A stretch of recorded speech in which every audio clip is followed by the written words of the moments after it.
Pour ce premier épisode de l'exposition à la loupe, nous nous trouvons dans la première salle de l'exposition Histoire de savoir, l'Université Grenoble-Alpes, où l'on retrace sa création en 1339, donc au Moyen-Âge, par une bulle pontificale, puis jusqu'au XIXe siècle avec la création de l'Université impériale et la mise en place des 3 facultés de droit, de sciences et de lettres.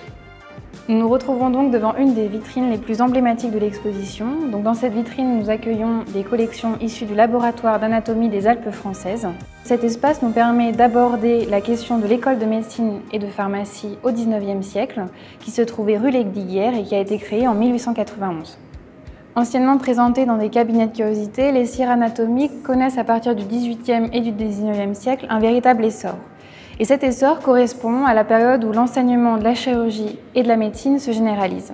Ces cires anatomiques deviennent alors des outils pédagogiques servant aux étudiants. Les cires présentées ici ont été produites par la maison Tramont, une société fondée au milieu du XIXe siècle qui était spécialisée dans la production des modèles anatomiques.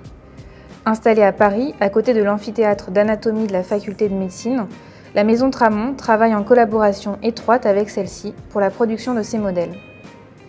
Les pièces sont en partie composées d'os humains et en partie artificiels. Le squelette en particulier est souvent conservé.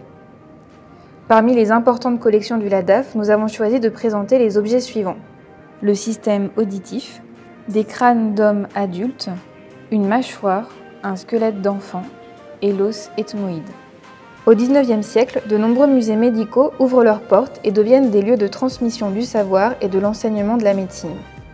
Sujet de dégoût pour certains ou de fascination pour d'autres, ces cires anatomiques avaient leur place dans cette exposition qui donne à voir de nombreux objets scientifiques. Nous vous donnons d'ailleurs rendez-vous prochainement pour un second numéro d'Histoire de savoir, l'exposition à la loupe.